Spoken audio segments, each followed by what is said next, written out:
Di jantung pegunungan yang kini dikenal sebagai Gunung Padrang, tersembunyi peninggalan purba yang membisu, namun memancarkan rahasia besar tentang masa lampau bumi. Orang-orang di sekitar gunung itu menyebutnya situs Padrang, dan di dalamnya terdapat batu-batu aneh yang dinamai batu sada, batu yang katanya mampu menangkap gelombang dari udara bumi. Namun, di balik kisah yang dibungkus mitos dan kabut spiritual, para peneliti kuno Lemuria tahu bahwa Padrang bukanlah tempat sembahyang, melainkan pusat perhitungan kosmik dan prediksi perubahan alam warisan kecerdasan peradaban yang jauh mendahului bangsa-bangsa besar yang kemudian lahir di bumi. Asal-usul bangsa Lemuria. Bangsa Lemuria dikenal dalam legenda sebagai penghuni awal bumi. Jauh sebelum catatan sejarah manusia dimulai, mereka bukan sekadar makhluk berbudaya, tetapi peradaban yang memiliki pemahaman tinggi tentang energi bumi, medan magnet, dan hubungan antara planet dan bintang. Mereka menyebut bumi dengan istilah Alphasta dan menganggapnya sebagai tubuh hidup yang memiliki denyut, napas, dan ritme yang bisa dipelajari. Untuk memantau denyut alam itu, mereka membangun serangkaian menara batu di seluruh dunia, dan salah satunya adalah Gunung Padrang. Makna nama dan bahasa kuno dalam bahasa kuno Sunda, yang merupakan bahasa ritual bangsa Lemuria. Kata Padrang berarti jelas, tanpa yang tersembunyi. Nama itu bukan tanpa alasan. Situs ini memang diciptakan untuk mengungkap segala hal yang tak terlihat oleh mata manusia, biasa perubahan iklim, pergeseran poros bumi, hingga siklus energi galaksi.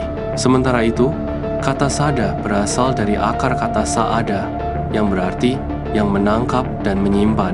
Batu-batu sada yang ditemukan di lereng Padrang mengandung unsur logam seperti aluminium alami, suatu hal yang sulit dijelaskan mengingat zaman pembuatannya yang sangat purba. Fungsi batu sada dan Gunung Padrang.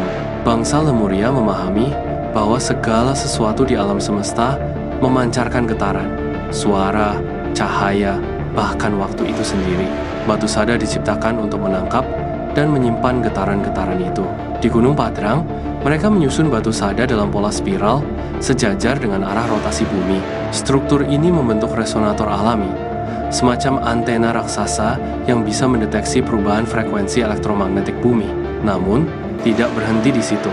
Di puncak gunung, mereka membangun 5 piramida segi 4 yang mengelilingi pusat situs. 4 piramida berfungsi sebagai pemantul dan penguat sinyal, sementara yang di tengah Gunung Padrang sendiri berfungsi sebagai akselerator energi.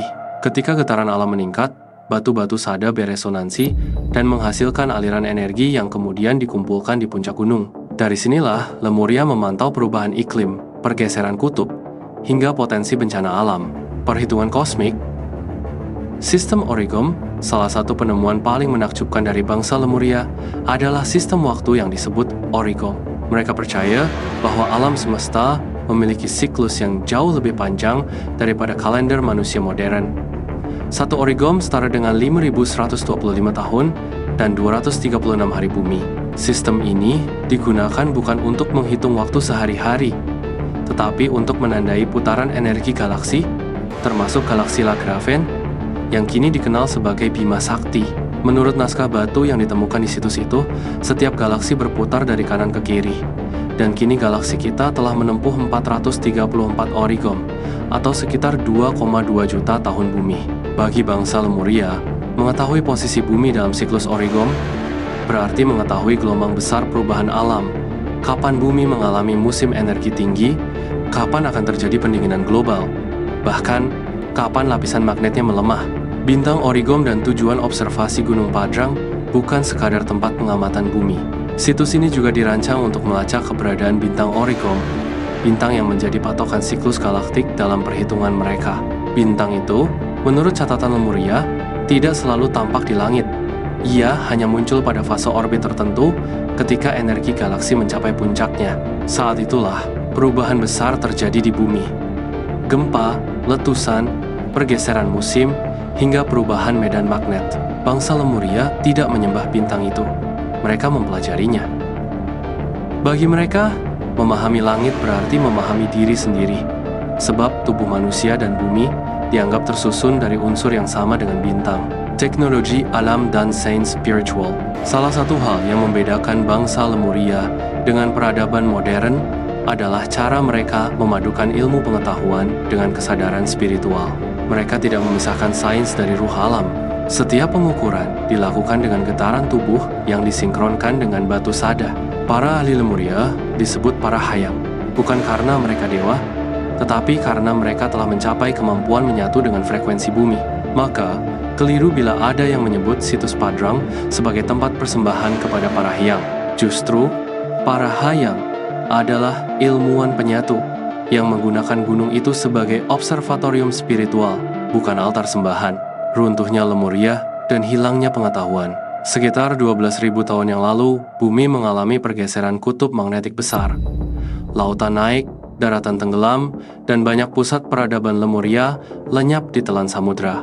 Gunung Padrang adalah salah satu dari sedikit situs yang masih tersisa karena terletak di wilayah tinggi dan terlindung. Namun, tanpa penjaga yang mengerti maknanya, tempat itu perlahan menjadi misteri. Generasi berikutnya hanya melihatnya sebagai kuil batu yang aneh, dan kisah para ilmuwan Lemuria berubah menjadi mitos dewa-dewa langit. Begitulah sains menjadi legenda, dan legenda berubah menjadi kepercayaan mistik. Warisan yang tersisa, kini, para peneliti modern mulai tertarik kembali pada situs-situs seperti Padrang. Analisis geologi menunjukkan adanya kandungan logam tak lazim dalam batu-batunya. Struktur geometrisnya pun selaras dengan arah mata angin dan garis magnet bumi, sesuatu yang sulit dicapai tanpa perhitungan astronomi yang cermat. Beberapa ilmuwan berpendapat, mungkin bangsa Lemuria memang memahami sesuatu yang telah lama kita lupakan, bahwa bumi bukan benda mati, tetapi makhluk hidup yang bernafas dan bergetar. Kesimpulan, Gunung Padrang bukanlah tempat pemujaan.